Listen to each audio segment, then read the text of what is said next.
Hi there, I'm April of apriljharris.com, and today I'm going to be making a chocolate cherry loaf cake. A little while ago I blogged a cherry loaf cake, which is really lovely, and it had a very good response on the blog.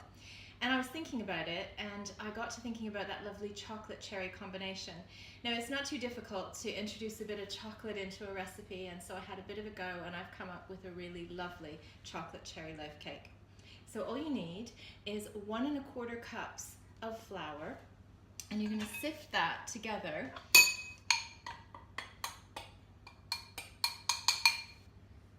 with 2 teaspoons of baking powder, 1/4 teaspoon of salt, and 1/4 cup of cocoa.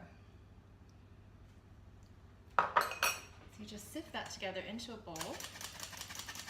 I like using a sifter because I think it makes it much easier. I find that if I use a sieve, I have flour all over the place, and I really only want it in the bowl. So once you've sifted that,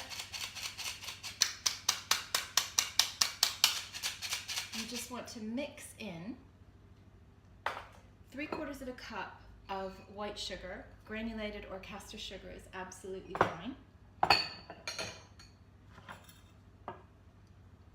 And then for your wet ingredients, you want 3 eggs, which I'm just going to whisk together a little bit just to get them started, because we want to introduce lots of air into this because it's a loaf cake. We want to give it lots of lightness.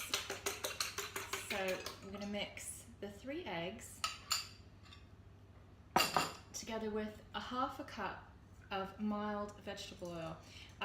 Any mild oil will do. I like to use olive. And also 1 cup of cherry yogurt. Now, you can use vanilla yogurt if you can't find cherry, but cherry really does bump the flavor up and make it extra special. But vanilla yogurt's great. Yogurt is wonderful in baking. It gives a really nice texture and a lovely flavor. And of course, you're introducing probiotics as well, which is fantastic. So then you just need to add 1 teaspoon of vanilla. Just eyeball that. Stir that in. It can be a bit tricky to blend because the oil doesn't like blending with the yogurt, but if you're persistent, it'll do it. And then just literally pour it in to the dry ingredients. I'm going to blend it together really thoroughly. Give it a nice mix to get rid of any of the flour, because I spill flour everywhere. Now, I've also pitted 1 cup of cherries, and then I've halved them, and I've tossed them in 1 teaspoon of flour. And if you do that, that stops them from sinking into the cake. So be sure to scrape the bowl down when you're mixing together a cake, because otherwise you're going to be leaving some of the ingredients on the side, and that's not necessarily what you want to do. So once you've got the batter together, and it looks really nice and chocolatey, you're just going to add the flour tossed cherries, and this is where you need to be really gentle.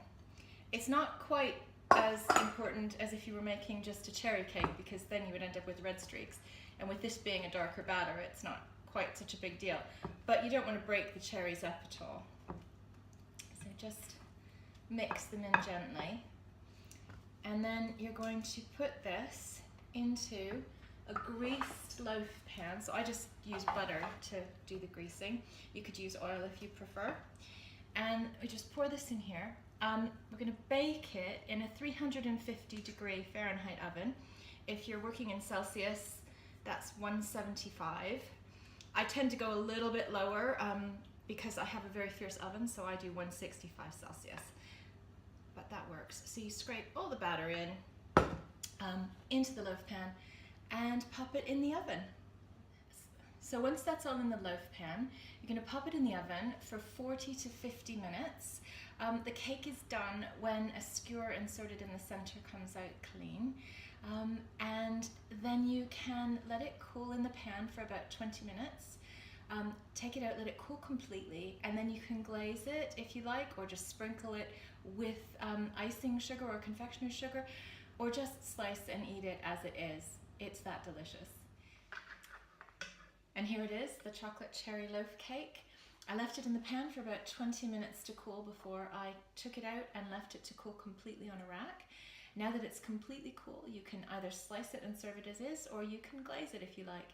You can find a printable recipe, along with lots of other recipes, family, travel, food and style, at apriljharris.com.